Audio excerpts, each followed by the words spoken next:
Hey guys, with the excitement of Elder Scrolls 6 on the horizon, I have some high hopes for what the next installment of this great series will be. With the shunning of magic by the Nords to the great civil war that was waged throughout Skyrim, I'm wondering how the various groups of this new land will interact with each other as well as the player character. I've liked the ways that the former Elder Scrolls games handled factions, but they didn't always do it right. Here are some ways I think it worked and could have been done better. Let's talk about guilds. Guilds are special organizations that can give you special training and exclusive perks to help you in your adventures. These guilds can also give you special gear and weapons that will assist your character depending on what type of character you want to make.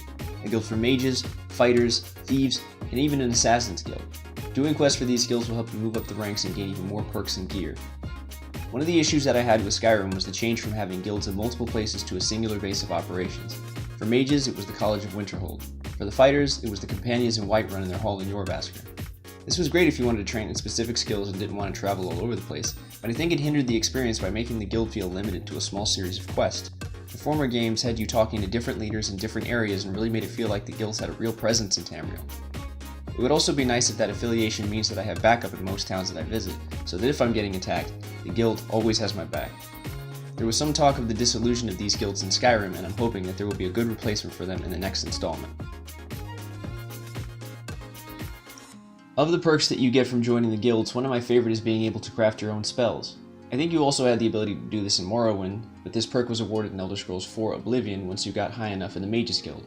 I think that's how it works. It's been a while since I played it, so that might not be correct. Anyway, being able to create a new spell with your own tweaks on it is a great way to add immersion and lots of fun.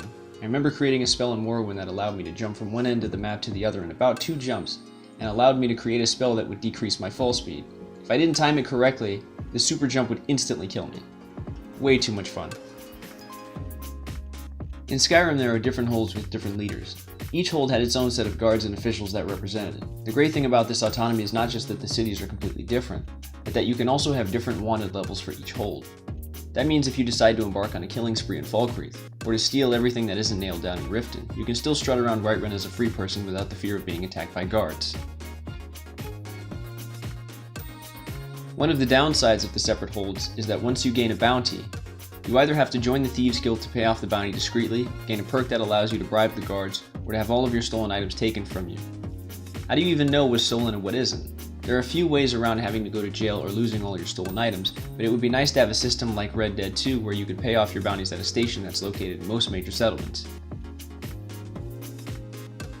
Another way to get the guards off your back is to become Thane. Becoming Thane of a hold gets you a free weapon from the Jarl, in most cases the ability to purchase property in said hold, and the ability to tell the guards how important you are and why they shouldn't mess with you.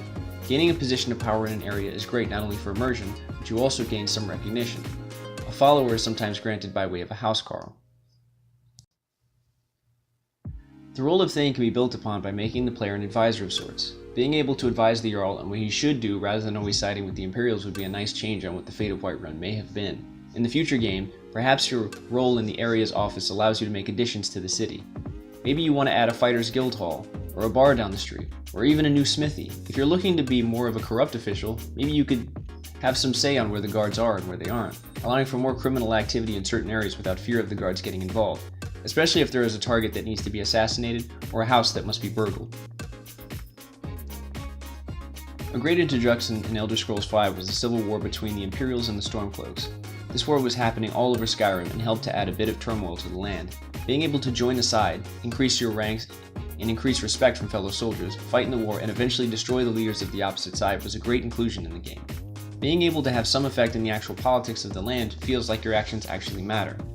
So much so that you can actually change the course of a war or even end an uprising. Hopefully this is a trend that will continue in the games to come. Anyway, that was a few of the ways I think factions should continue in the next game, or can be done a little better. If there's anything I missed or you think should be different about the factions of Skyrim, please let me know in the comments. If you enjoyed this video and thought it was interesting, please like and subscribe. Thanks guys, bye.